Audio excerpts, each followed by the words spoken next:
إن أصدق الحديث كتاب الله وخير الهدي هدي محمد صلى الله عليه وسلم وشر الأمور محدثاتها وكل محدثة بدعة وكل بدعة ضلالة وكل ضلالة في النار.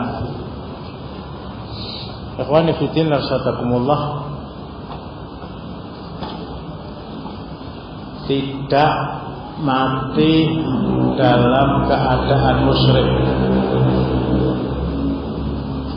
Artinya mati dalam keadaan iman. Tidak mati di dalam keadaan kafir. Tidak mati dalam keadaan fasik, munafik dan lain-lainnya. Tapi yauma tuqallabu wujuhuhum finnar, wajah mereka itu nanti di akhirat dipanggang di atas bara api nar. Tuqallabu wujuhuhum. Ngapa? Jawabannya kalau saya pergunakan kata-kata Allah yarhamku yahamka, itu karena salah memilih pemimpin. Salah memilih pemimpin, karena dia memilih pemimpin, ya otomatis akan dia assalamualaikum warahmatullahi wabarakatuh, akan dipatuhi semua perintah dan dijauhi semua larangannya. Siksanya lebih berat dari siksa yang ditimpakan Allah kepada Abu Thalib, paman Rasulullah.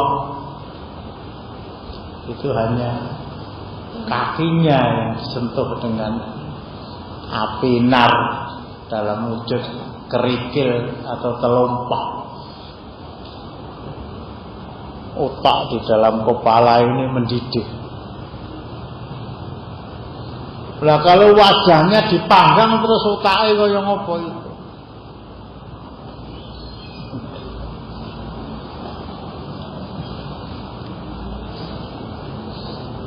Kok begitu? Lah itu masalah.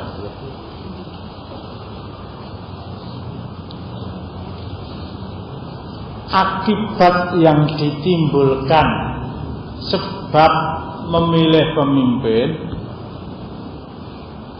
akibat yang ditimbulkan mematuhi pemimpin sementara pemimpin tadi jelas-jelas menyimpang dari syariat Allah, itu dampaknya akan jauh lebih besar dibandingkan dengan dampak yang diakibatkan oleh seorang pezina dan tidak bertobat sebelum mati. Akibatnya untuk dia saja.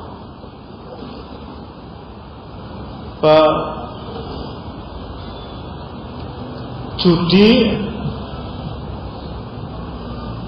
ya akibatnya untuk dia dan beberapa orang sekitarnya. Tapi kalau sudah salah patuh kepada pemimpin, padahal dia dianggap sebagai pemimpin umat, Pak Kiai mana Pak?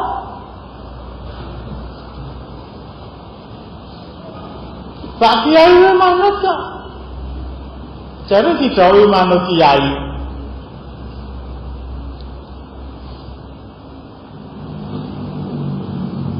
Akhir,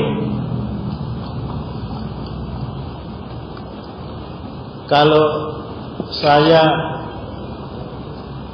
sedikit menyinggung tentang negara Mesir,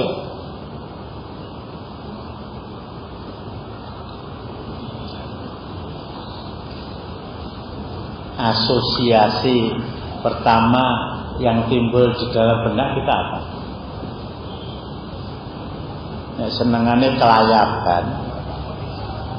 Kelayaban itu piknikan. Maka yang pertama kali diingat adalah piramida, Sphinx, pantai Laut Tengah, Alexandria. Tapi kalau seorang mukmin mendengar kata-kata Mesir, itu yang diingat adalah universitas Islam tertua sedunia yang konon didirikan oleh sahabat Amr bin As radhiyallahu an di saat beliau menjadi gubernur Mesir, namanya Al-Azhar University. Menteri Agama pertama Profesor Dr. Haji Muhammad siapa? Ora apa-apa, ora ditakoni ning akhirat. Profesor Dr. Haji Muhammad Rosyidi. Itu lulusan sana. Lulusan sana. Mantan pimpinan umum ketua Muhammadiyah yang menggantikan Kiai Haji Waalaikumsalam warahmatullahi wabarakatuh Ahmad Badawi. Siapa? Semua Muhammadiyah Rane.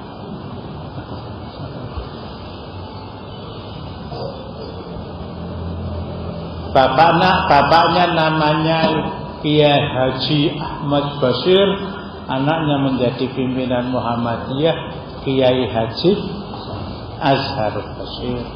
Itu ada di sana.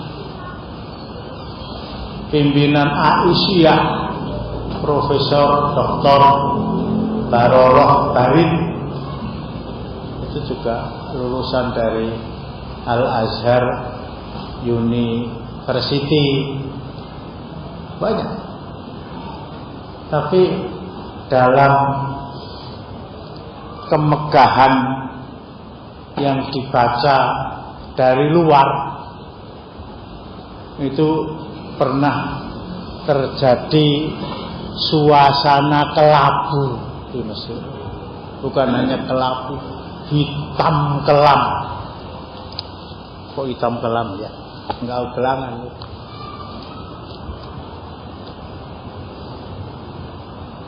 Selama 208 tahun. 208 tahun. Waalaikumsalam. Pak Parto sehat.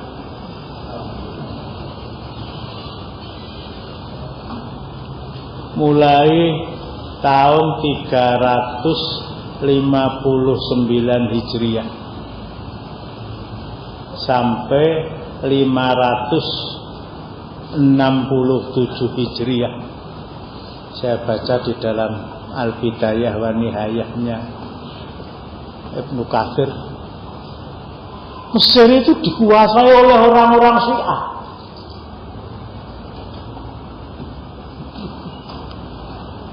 Pimpinannya itu orang Syiah. Syiahnya lebih apa ya? Lebih sesat dibandingkan dengan Syiah Rafidhah. Syiah Rafidhah itu Syiah Iran hari ini yang cabangnya ada di sebelah utara.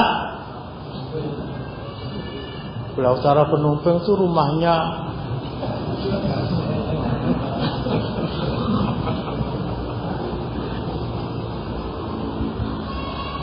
mengatakan Abu Bakar sesat, Umar sesat, semua sahabat sesat. Ini faham yang dipegang itu faham Syiah Ismailiyah. Cenderung mengatakan bahwa Ali itu Tuhan. cenderung mengatakan bahwa Ali itu titisan ya. Tuhan yang Maha, saya pilih pakai Tuhan yang Maha Esa, orang bener. Dua apa tadi? Dua apa? Nah, apa dampak negatif bukan yang ditimbulkan, yang mereka, waalaikumsalam warahmatullahi wabarakatuh, yang dilakukan oleh penguasa Syiah, Al-Azhar University tetap berdiri megah, nggak ada bangunannya yang waalaikumsalam, nggak ada bangunannya itu. Tapi kurikulumnya dari kurikulum Ahlus Sunnah wal Jamaah dirubah dengan kurikulum Syiah Ismailiyah. Ini yang saya belum dapatkan jawabannya. Ini ulama Azhar kok tidak reaktif? Kok pada ke OPEC 19?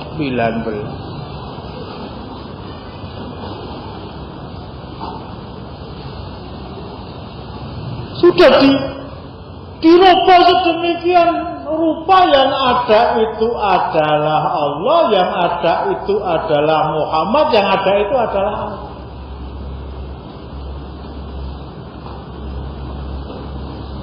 Diam 1000 bahasa. Bahkan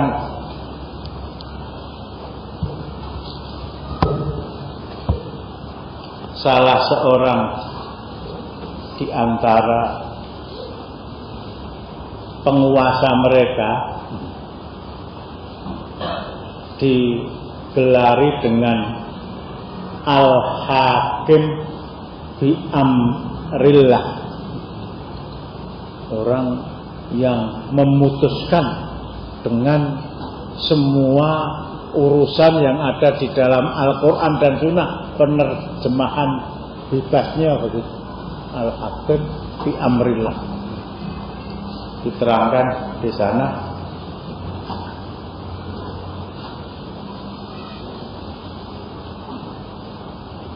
penguasa ke-8 dari Daulah Abidiyin atau Daulah Fatimah berkuasa sejak tahun 786 Hijriah sampai tahun 411 Hijriah.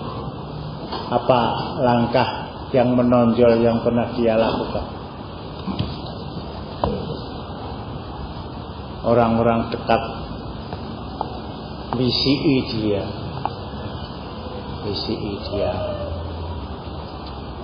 Kalau kamu ingin negara Mesirmu ini lebih terkenal lagi,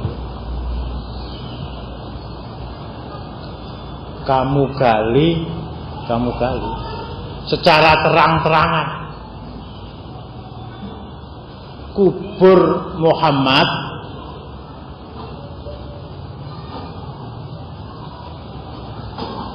mereka meyakini ya, bahkan 2 orang yang pernah datang ke Masjid Nabawi untuk mencuri jasad Rasulullah. Waalaikumsalam. Iya. Kemarin datang nggak di Masjid Taqwa? Saya angkat cerita ini di Masjid Taqwa, SMA Al-Islam.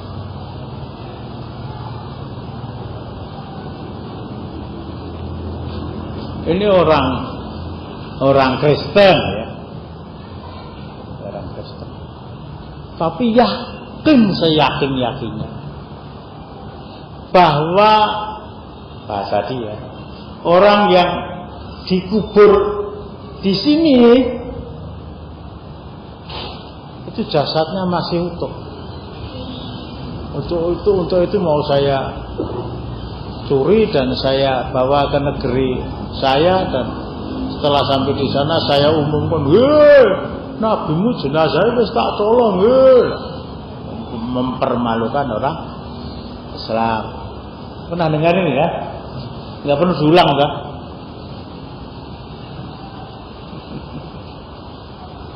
Ya. Pernah dengar tapi lupa ya Pak ini. Pernah dengar aku? Pernah. Coba tunggu aku. Beliau yang datang ke Masjid Taqwa kemarin ya.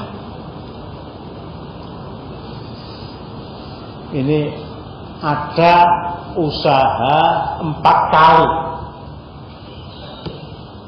untuk mengambil jenazah Rasulullah dan dibawa pulang ke negeri mereka. Yang pernah saya ceritakan yang pertama, yang ketiga kali Sultan Nuruddin, yang menyebut Nasiruddin Zangki, penguasa di Syria.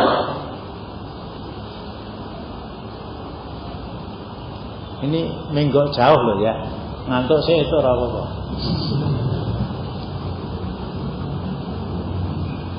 Bermimpi dalam tidur beliau kedatangan Rasulullah Sallallahu Alaihi Wasallam. Barang siapa yang bermimpi ketemu Rasulullah, ya itulah beliau. Kata orang Jawa, setan tidak bisa mendo-mendo. Ini ngon wayang yang Gatot Kaca asli dan Gatot Kaca tiruan. Itu enggak ada itu. Setan enggak bisa mendo-mendo menyerupakan diri seperti pribadi Rasulullah secara utuh. Ya kalau orang ketemu dengan Rasulullah, ya itulah Rasulullah.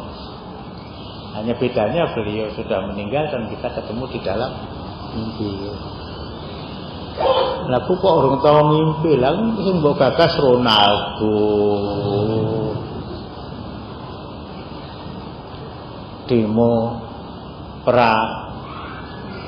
pramuka apa prakerja? Lah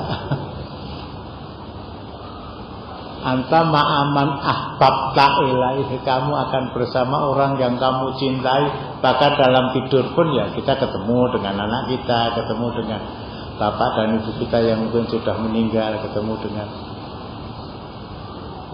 ya pemain sepak bola yang gambarnya kita pasang di kamar kita. Ini Nuruddin itu Nuruddin Zangki. Mimpi ketemu Rasulullah, intinya tak moco.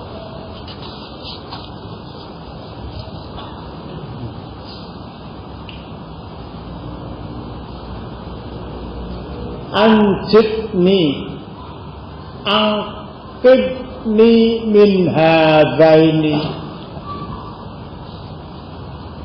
Nurutin, selamatkan saya dan tolong saya dari 2 orang laki-laki ini. Beliau terbangun ya, ambil air wudu, kemudian sholat, dan kebiasaan beliau nggak bermimpi pun juga memanfaatkan waktu malam untuk dia mulai itba Rasulullah. Aktivitas seorang mukmin setelah sholat isya itu adalah berapa? 2. Sholat tidur, sholat tidur, sholat tidur, sholat tidur, sholat. Nah itu tidur setelah itu sholat. Bisa tidur dulu, kemudian sholat, tidur lagi, bisa sholat, kemudian tidur, bisa tidur, kemudian sholat sampai subuh. Sholat tidur, sholat tidur, sholat tidur. Dikurangi 1 boleh, mau tambah atau enggak? Tidur tak. Bagus itu. Bar isya, ba'diyah isya, sholat witir, kesel banget. Teko ra itu unggan.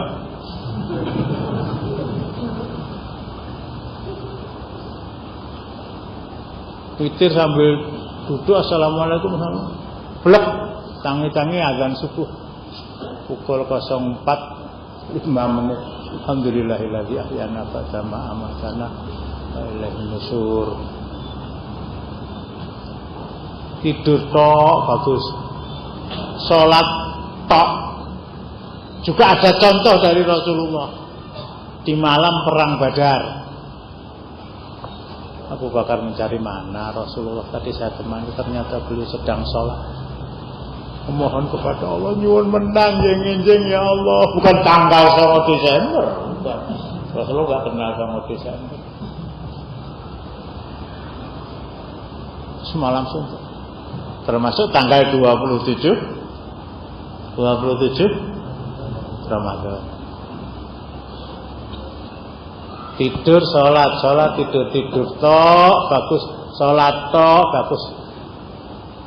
Jadi tidur, sholat, 2 acara, dikurangi 1 boleh. Tidur tok atau sholat tok. Tapi tambah 1 nggak boleh. Bukan tidak boleh, tidak nyunah dengan sunnah Rasulullah. Apa itu? Ora turu, ora salat. Ngopo? Jawaban dhewe.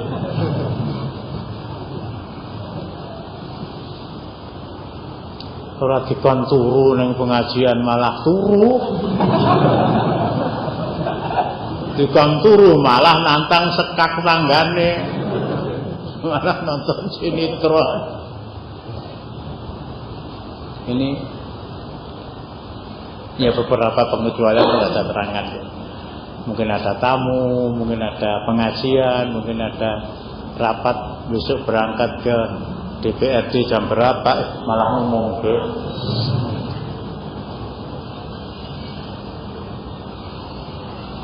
Ini Nasiruddin, kok Rasulullah minta tolong sama saya ya? Aku tulung ono Nasiruddin, ambil air wudu, kemudian sholat, kemudian tidur lagi dalam hidup, ngimpi lagi, ketemu lagi, dan isi impiannya itu sama. Itu terjadi sampai 3 kali.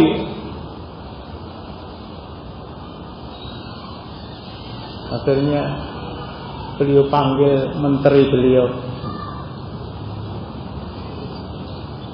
yang adalah orang soleh, namanya Jamaluddin Al-Mausuli. Ini kok saya mimpi seperti ini? 3, ada yang mengatakan 3 malam berturut-turut, ada yang mengatakan mimpi, bangun, sholat, tidur, mimpi lagi, sholat lagi, tidur lagi. Oh, ini Amirul Mukminin SOS, jenazah Rasulullah dalam keadaan bahaya. Rasulullah sudah menikmati hidup di alam kubur, kok minta tolong kepada kita. Satu-satunya yang bisa kita tolong pada pribadi Rasulullah itu jenazah beliau.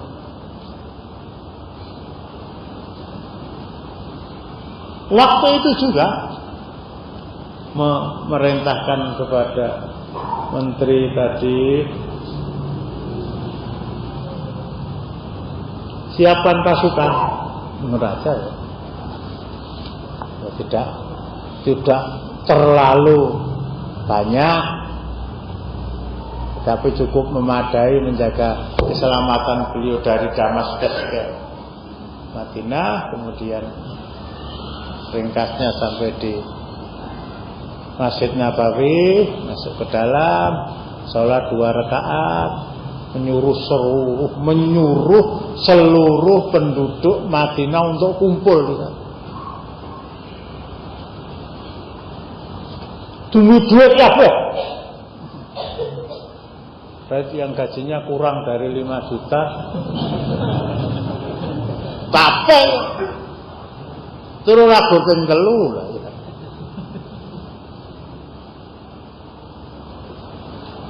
Masih ada yang belum datang. Semuanya sudah. Amirul Mukminin. Enggak, tolong diteliti lagi, jangan-jangan masih ada 1-2 orang yang belum datang ke sini.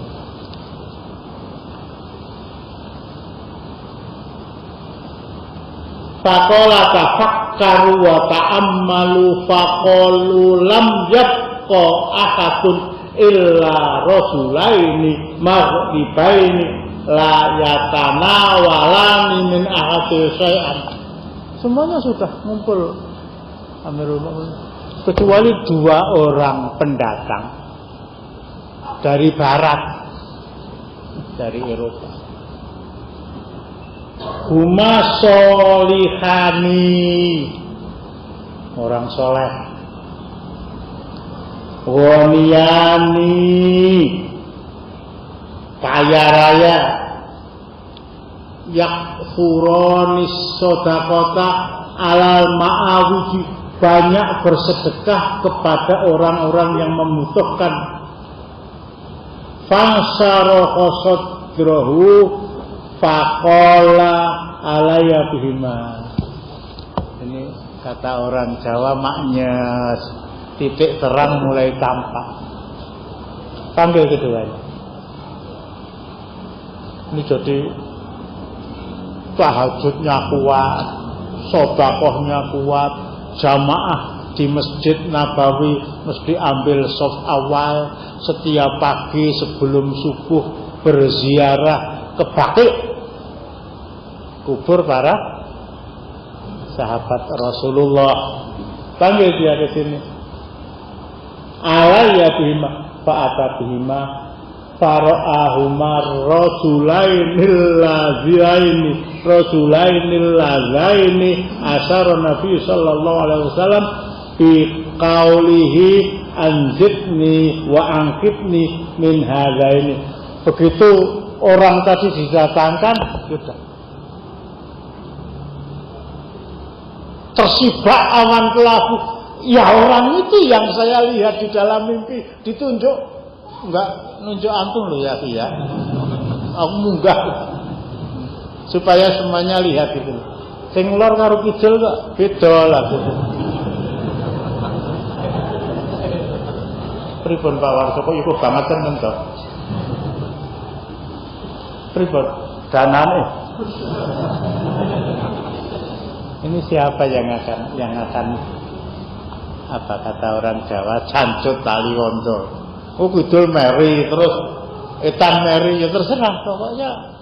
Paling tidak utara dan selatan itu wah saling bertatap muka. Wajah saya dan wajah Anda sama-sama cantik lah. Ya itu yang saya lihat di dalam mimpi.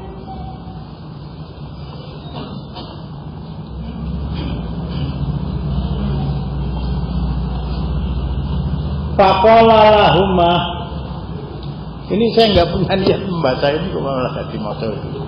Mau saya terangkan tentang penguasa daulah Fatimiyah Syi'iyah yang berkuasa di Mesir 208 tahun. Wah, itu sudah bukan hanya merombak, ya. Ngobok-obok menjungkir balikkan tatanan ahli sunnah wal jamaah di Mesir dengan tatanan Syiah Ismailiyah. Mudah-mudahan ada kesempatan kalau tidak hari ini yang akan datang. Alhamdulillah. Ditanya, min aina antuma, dari mana kamu berdua?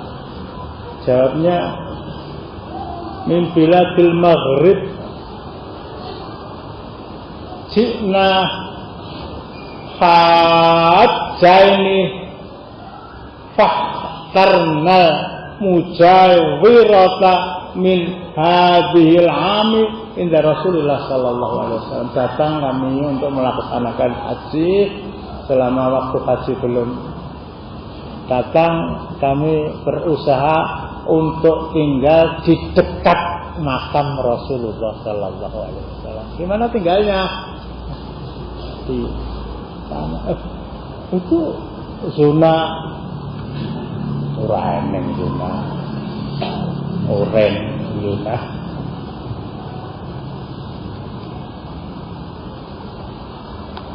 disebutkan fi ribatin bi qurbil hujratus syariah. Hujratus syariah berada dekat, berdekatan dengan kamar Rasulullah, tentu saja di luar masjid, tapi mencari rumah yang paling dekat dengan masjid dan paling dekat dengan kubur Rasulullah sallallahu alaihi wasallam. Waalaikumsalam warahmatullahi.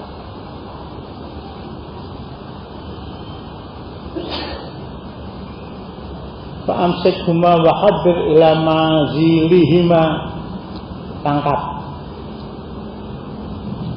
datangi rumahnya. Fara'a fihi malang katsira.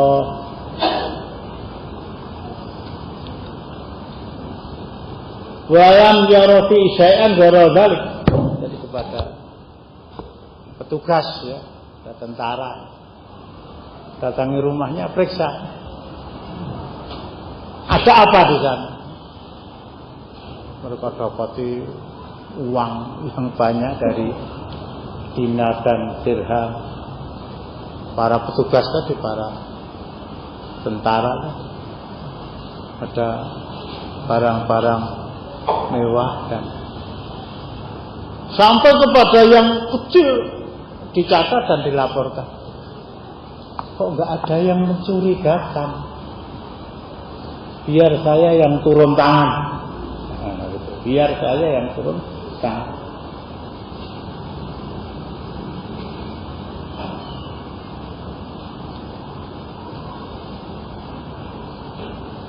Bahkan ketika Nuruddin Zangki itu ingin memaksakan diri mendatangi rumah tadi, penduduk Madinah menghalangi. Innahuma sha'imanid dahr. Keduanya senantiasa berpuasa setiap hari. Siam Daud lah ya. Mulazimanis sholawati fil raudhatus syarifah. Senantiasa berusaha sholat mengambil tempat di raudhah. Wa ziyaratin nabiyyi ziyaratal baqi wa ziyaratin nabiyyi wa ziyaratal baqi. Senantiasa menziarahi kubur Rasulullah, belum dipagari seperti sekarang. Dan karena dia akhirnya kuburan tadi dipagari. Dan menziarahi baqi kulla yaumin bukratan. Wa ziyarata Quba kulla sabtin. Wah, pokoknya paripurna. Amirul Mukminin, percayalah, kamu yang menjadi saksi. Beliau tidak bisa menerima alasan yang dikemukakan oleh penduduk Madinah. Yang beliau pegang, mimpi saya kok terbukti sama dengan wajah dua orang ini.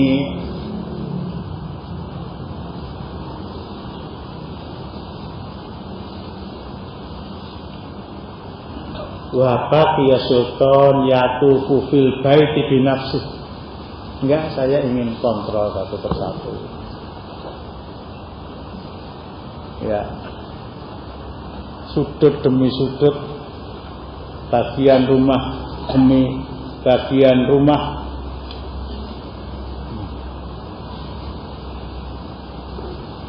Fa rafa'a khusuran fil baiti fara'a sirdaban mahzuran yang tahi ila sobil hujrah. Ada karpet tebal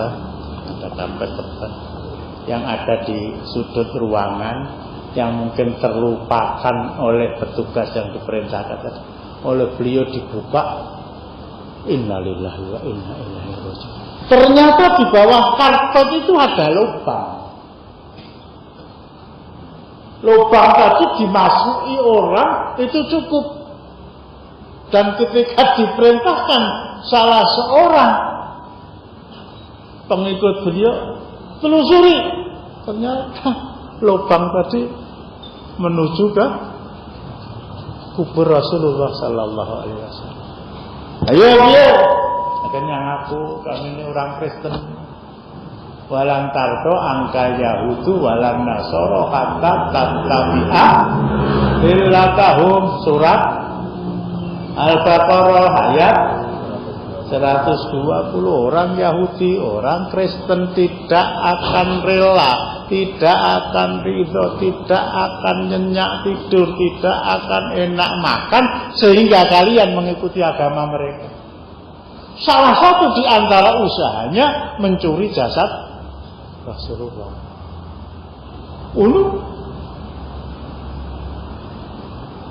Rencana itu sudah matang dan dilakukan secara hati-hati. Pergi ke Baqi menziarahi kubur para sahabat Rasulullah itu cuma kedok. Ngapa? Tanah bekas galian itu dikumpulkan, digawa alon-alon, digawa ning Baqi, orangnya wong ngerti. Lho kok ada tanah barang ndek ngene wong mati diduduk. Wong mati diduduk. Kuburan diduduk sehingga wong mati diletakkan di tanah sana. Akhirnya mengaku. Apa hukumannya? Hukumannya apa? Kira-kira penggal kepala itu Satimur Rasul yuktal wala yustatab. Orang yang menghina itu bukan hanya menghina, bukan menghina Rasulullah di waktu hidup, bukan menghina Rasulullah di waktu mati, menghina jenazah mereka, jenazah beliau.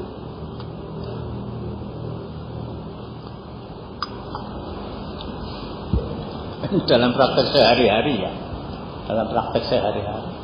Duit, ada ambulan itu minggir apa?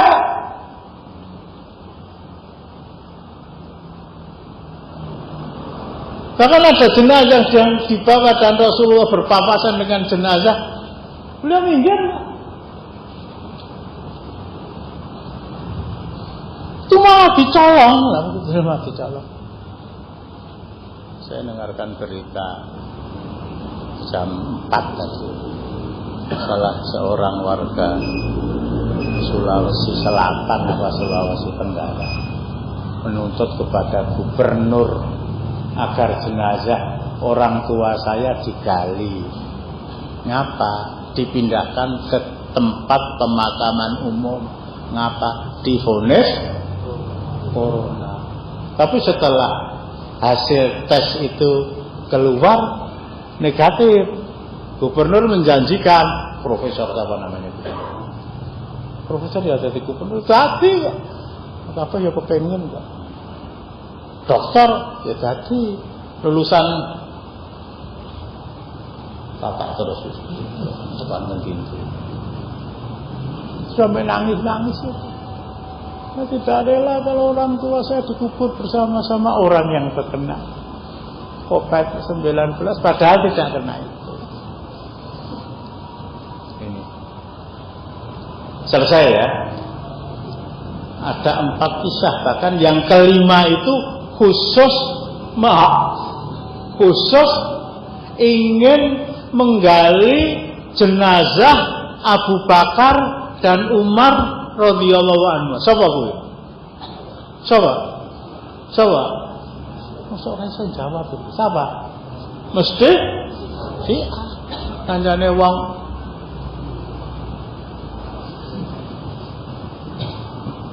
bicara sih dari Pak Rasulullah. Nanti kalau ada kesempatan saya baca. Lah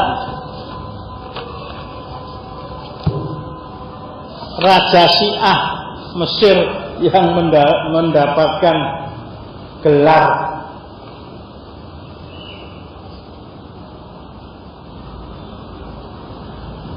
Al-Hakim di Amrillah itu terbujuk, jenazah Muhammad itu kamu pindah ke Mesir, nanti orang akan membatalkan ziarah mereka ke Masjid Nabawi dan akan pindah ziarah ke Mesir, bukan ziarah ke kubur Fir'aun tapi ziarah ke kubur Rasulullah Sallallahu Alaihi Wasallam.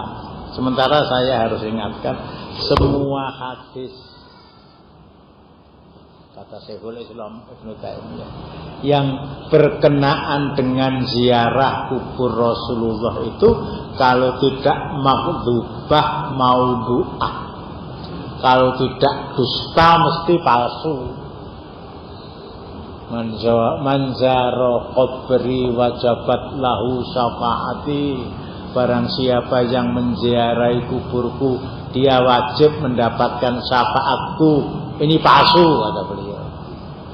Manzaroni ba'da wafati faka'anna mazaroni fi hayati. Barang siapa yang menziarahi kuburku setelah aku mati, sama dengan menziarahi aku waktu hidup.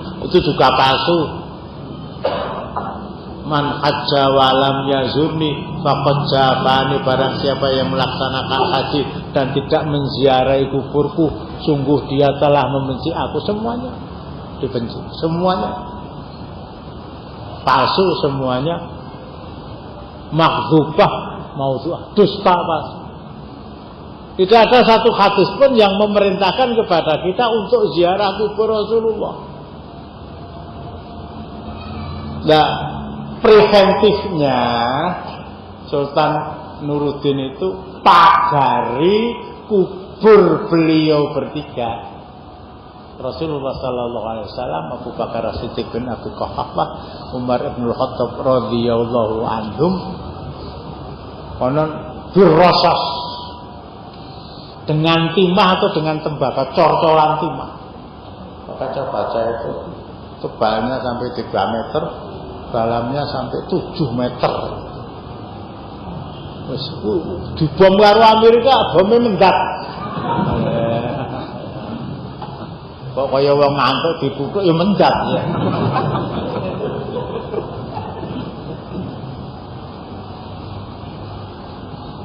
Ini jadi mengapa kita ke Madinah Munawwarah setelah haji, atau kalau sebelum haji, kalau tahun kemarin mesti ora.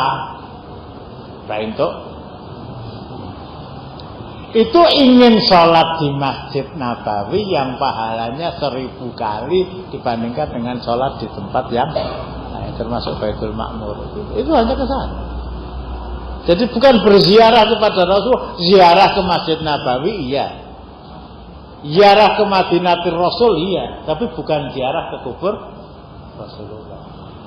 Hari selesai.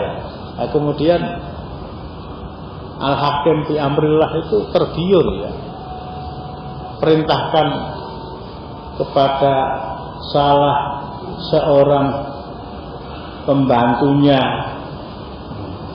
namanya Abil Futuk, berangkat gali terang-terangan kota Madinah, kekuasaan saya, ambil jenazahnya bawa ke Mesir.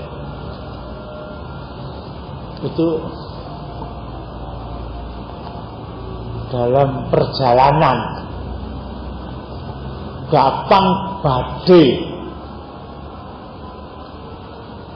topan puting beliung lebih dahsyat dari angin baharok, menjungkir balikkan unta mereka, menjungkir balikkan jasad mereka, menimbun diri mereka dengan tanah-tanah padang pasir, sehingga tidak ada seorang pun yang hidup. Tapi yang saya tekan, ini Mesir. Ini Mesir. Ini bumi Al-Azhar. Ini gudangnya para ulama. Gudangnya para ulama.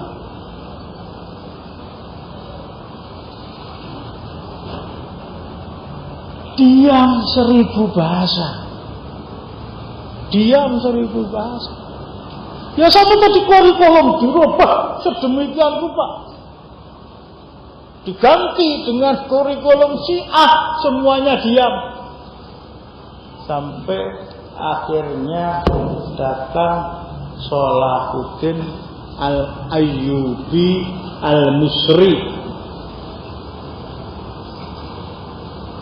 berkuasa pada tahun 567 setelah Daulah Fatimiyah itu dirobohkan, sampai tahun 589 Mesir yang Wah, ini sedikit ya saya katakan. Al-Hakim bi amrillah ini bukan hanya memerintahkan mencuri kubur Rasulullah, mengaku bahwa saya Tuhan. Keturunan Fir'aun yang kedua setelah sekian ribu tahun itu ada di sana. Memerintahkan negara Mesir itu supaya menyembah dia. Apa gelem? Ya, yang jelas seorang yang Muslim, yang akidahnya benar, meskipun ilmunya pas-pasan tetap istiqomah. Tetapi mereka yang punya titel ustaz, kiai, haji, doktor, ayo kampanye Bu Ahok siap, wantun pinten. Kiai haji pakai sorban, saya lihat itu masih kelingan terus. Pakai sorban, pakai jubah, warnanya coklat muda. Saudara-saudara, wajib hukumnya nyoblos Ahok. Nggon putih, weteng napa nggon gambare gitu.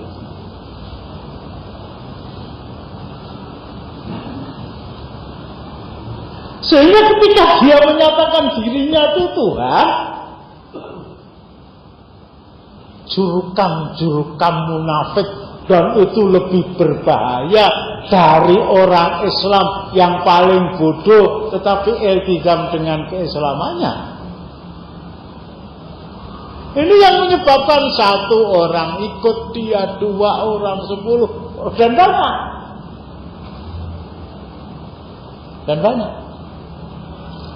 Ini suasana negara daulah Islamiyah ala nahji fahmi ahli sunnah wal jamaah. Negara ahli sunnah wal jamaah porak-porandakan sama orang Syiah itu terjadi.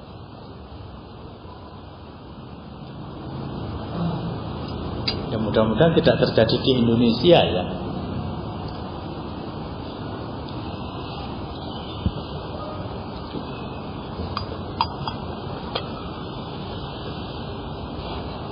Saya tadi ngisi pengajian itu salah seorang di antara yang mendengarkan, seorang bapak yang usianya sebaya dengan saya. Dulu Jalaluddin Rahmat ketika masih menjadi anggota DPR, masih enggak sekarang? Anggota DPR di konco Jalaluddin Rahmat yang anggota DPR, dia mengatakan Rasulullah itu pembohong, Rasulullah itu tukang sihir yang jenius. Kok ya nggak ada yang reaktif ya, semua negatif corona. Peristiwa. Nah kalau sudah seperti itu dibiarkan, saya laut. Ya mudah-mudahan tidaklah. Ini Salahuddin Al-Ayyubi akhirnya bisa menguasai Mesir. Selanjutnya nanti bisa kembali merebut. Apa kelebihan dia Al-Ayyubi itu apa?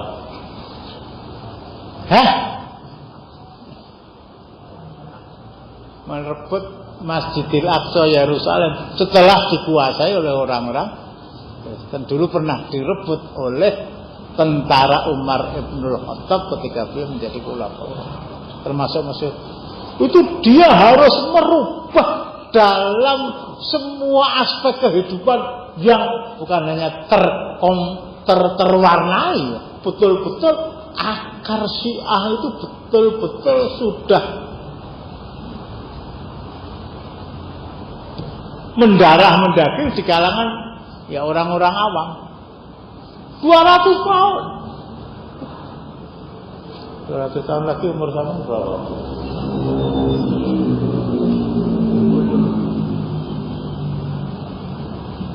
akhirnya dirubah semua sampai khutbah Jumat.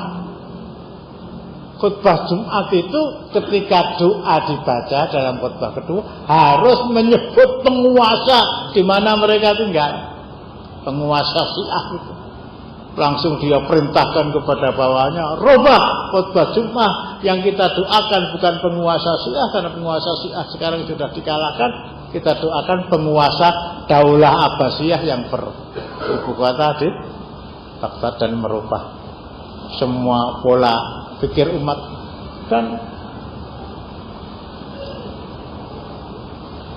innal batila kana zahuqa.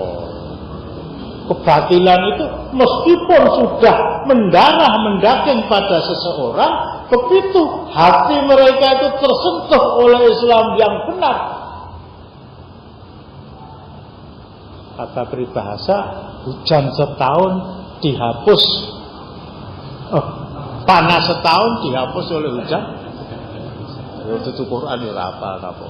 Kamu juga apa nggak tadi? Ini bahkan penyakit ini ya, kalau saya boleh berbicara tentang sisi negatifnya ulama. Maksud, sampai sekarang nggak ada ulama yang jumlahnya mengalahkan Mesir. Tapi ketika Presiden Anwar Sadat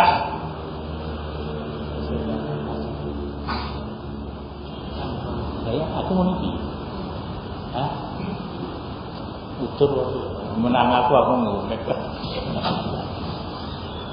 Memproklamirkan bahwa Mesir mulai membuka hubungan diplomatik dengan Israel, disponsori oleh teman paling akrab dia, Presiden Amerika.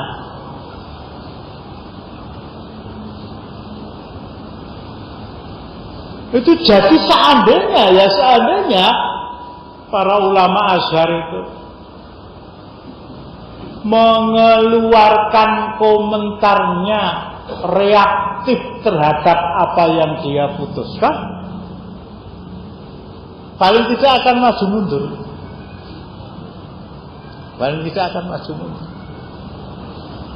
Justru yang reaktif atas perbuatan dia itu seorang prajurit Mesir bernama Mahmud al-Istanbuli.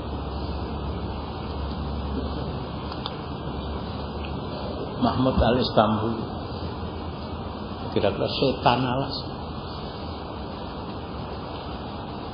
So, Israel kok didadekake kanca. Kita ada parade. Kemarin di Masjid Al-Ikhlas bacaannya apa?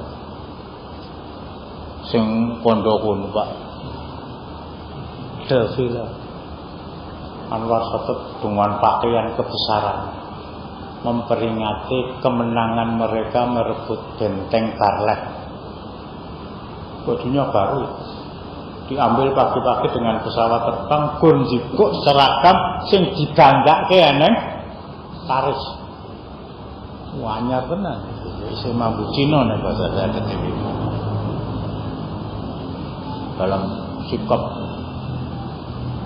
seorang jenderal kita menerima penghormatan pasukan demi pasukan, Mahmud al-Istanbuli itu memasukkan apa namanya 40 makasen di dalam senjata. Pas berada ya sebelum berangkat ke tempat acara, pas berada di depan dia, padahal kamera televisi Mesir sedang berada menyiarkan sosok tubuh manusia Mesir pertama Anwar Sadat. Banyak ibu-ibu yang menjerit itu melihat darah tersimbah dari tubuh Anwar Sadat. Yang reaktif itu bukan ulama, tetapi justru seorang Muslim yang adalah seorang milik. Ini jadi pengaruhnya dulu. Pengaruh penguasa kepada rakyat, yang penguasa tadi adalah orang-orang yang jelas memusuhi Islam, atau kalau tidak memusuhi Islam, tidak mau ditegakkannya syariat Islam, jauh lebih berbahaya daripada dihukumnya seorang pemabuk di dalam api neraka. Mengapa orang tidak musyrik? Mengapa orang tidak kafir? Mengapa orang tidak munafik? Kok sampai mendapatkan siksa lebih berat dari siksa yang ditimpakan kepada orang yang mati dalam keadaan kafir yang bernama Abu Thalib? Akibatnya seperti itu.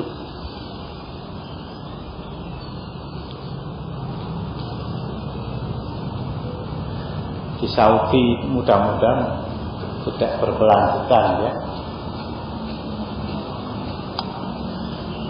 Pangeran Muhammad bin Salman itu. Sekarang bioskop boleh dibuka. Anies Baswedan juga buka bioskop loh, terus enggak tungake menang itu. Nang barengan terus ditutup meneh. Tapi sudah buka bioskop.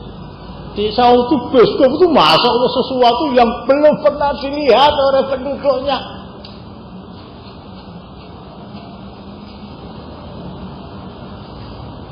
Kaum wanita boleh berenang di Laut Merah. Walah, masya Allah. Maju mundur, maju mundur, maju mundur. Orang-orang munafik menggunakan kesempatan ini untuk mencari dunia sebanyak-banyaknya. Ada film gratis, ada. Nah, akhirnya itu baru beberapa langkah yang belum menuju kepada langkah yang paling inti, menyentuh akidah Islam. Itu sudah seperti itu.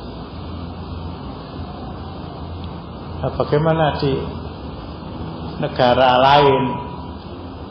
Dulu di Indonesia itu mati apa itu lagunya? Nasokom jiwaku, terus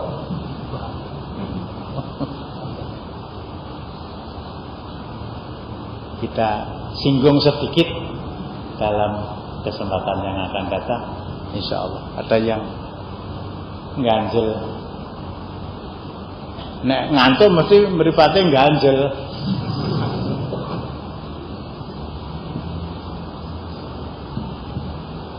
Silakan. Ini wis do kemujudan demo lho to. Demone wis sesuk. Enggak ada? Antum enggak tanya ki?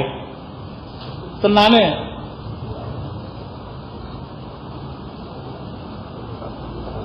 Mati kalau mati dalam keadaan tertentu, apakah mati janji? Mati dalam keadaan kan disebut mati janji karena tidak taat pada pemimpin.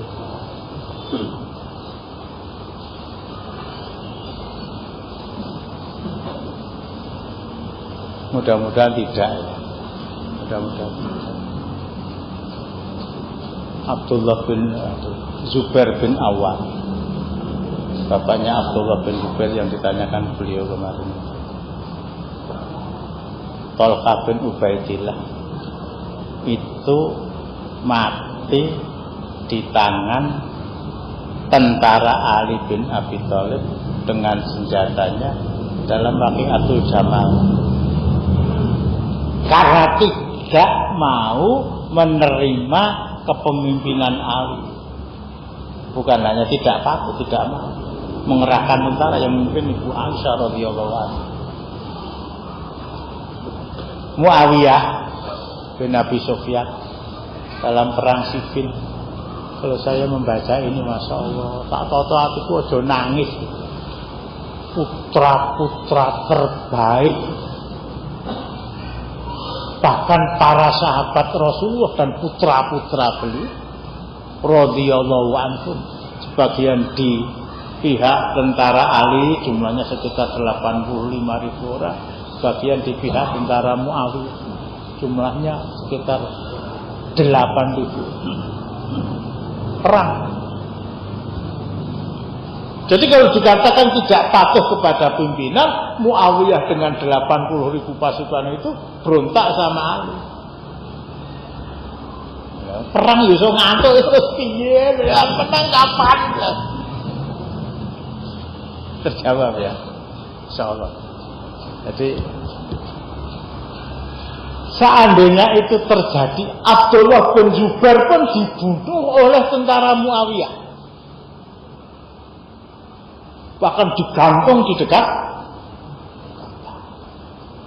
Tapi orang mendengar kata-kata Abdullah bin Zubair tetap radhiyallahu anhu, anak pertama yang lahir dari kalangan muhajirin, dari bapaknya Zubair bin Awam, ibunya Asma binti Abi Bakar. Setelah mereka, kata orang Muslim, disedake karo wong-wong Yahudi. Semua orang wanita yang ikut hijrah Muhammad ke Madinah ora bakal di anak. Dulu Masya Allah, sujud syukur betul ya mereka. Ternyata lahir Abdullah bin Zubair, lahir Hasan, lahir Husain, lahir putra-putra sahabat radhiyallahu anhu. Demikian. Ini mengapa mereka mendapatkan siksaan yang lebih pedih? Patuh kepada pimpinan seperti Syiah Fatimiyah di Mesir itu jauh lebih berbahaya dampaknya, apalagi kalau yang melakukan orang-orang yang di depannya di depan namanya ada K H U S T L C, lucu-lucu. Saya akhiri dengan doa kepada Allah Subhanahu wa taala. Assalamualaikum warahmatullahi wabarakatuh.